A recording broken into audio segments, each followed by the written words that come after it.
கர்த்தருடைய பரிசுத்த நாமத்துக்கு மகிமையும் கனம் உண்டாகட்டும். மெய்ப்பனின் சத்தம் என்ற இந்த ஊழியத்தின் மூலமாய் உங்களை சந்திப்பதிலே நான் கர்த்தருக்குள் மகிழ்ச்சி அடைகிறேன். இந்த நாள் தியானத்துக்காக நெகேமியா 4ஆம் அதிகாரம் 17வது வசனத்தை நான் வாசிக்கிறேன். அலங்கத்திலே கட்டுகிறவர்களும் சுமை சுமக்கிறவர்களும் சுமை ஏற்றுகிறவர்களும் அவரவர் ஒரு கையினாலே வேலை செய்து மறு கையினாலே ஆயுதம் பிடித்திருந்தார்கள். ஒரு கையினாலே வேலை செய்து மறு கையினாலே ஆயுதம் பிடித்திருந்தார்கள். கர்த்தருடைய நாமத்துக்கு மகிமை உண்டாகட்டும். இந்த சம்பவங்கள் வாசித்து பாருங்கள். வேதத்திலே இந்த அலங்கத்தை கட்டுகிற நாட்கள்ல இந்த எதிர்ப்புகள் வரும்போது அவர்கள் ஒரு கரத்திலே ஆயுதத்தையும் மறு கரத்திலே வேலையும் செய்தார்கள் என்று நாம் வாசிக்கிறோம். அதுல இன்னொரு 14வது வசனத்துல இப்படியாய் சொல்லுகிறது, நீங்கள் மகத்துவமும் பயங்கரமான ஆண்டவரை நினைத்து உங்கள் சகோதரருக்காகவும் உங்கள் குமாரருக்காகவும் உங்கள் குமாரத்திகளுக்காகவும் உங்கள் மனைவிகளுக்காகவும் உங்கள் வீடுகளுக்காக யுத்தம் பண்ணுங்கள் என்று சொல்லப்பட்டிருக்கிறது.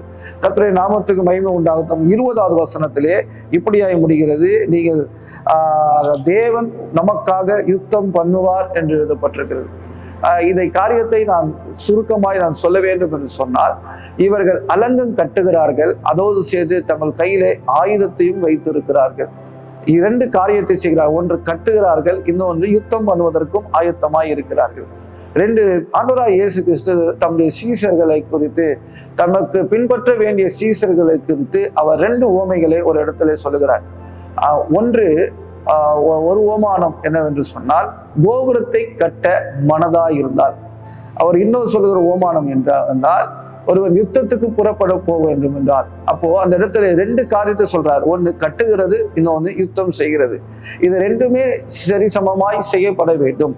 ஒருவேளை சாலமோன் நாட்கள்ல இடையூறு இல்லை, இடரல் இல்லை. ஆனா நெகேமியா நாட்கள் அப்படி அல்ல. அது இடையூறும் இடரலும் உள்ள நாட்கள், எதிர்ப்புள்ள நாட்கள். அந்த நாட்களிலே அவன் எப்படியாக இருந்தாலும் ஒரு கரத்திலே அவர்கள் ஆயுதம் பிடித்தும் மறு கரத்திலே அவர்கள் சுமை சுமந்தும் வேலை செய்தார்கள்.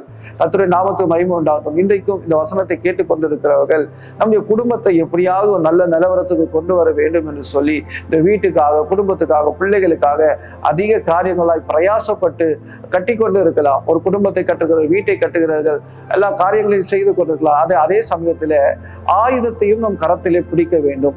ஜபம் என்கிற ஒரு ஆயுதம் நம்முடைய கரத்திலே பிடிக்க வேண்டும். இந்த 2ம் நமக்குள்ளே பேலன்ஸாக இருக்கும்போது தான் நம்முடைய காரியம் இந்த நாட்களிலே நாம் அதை கட்டி எழுப்ப முடியும்.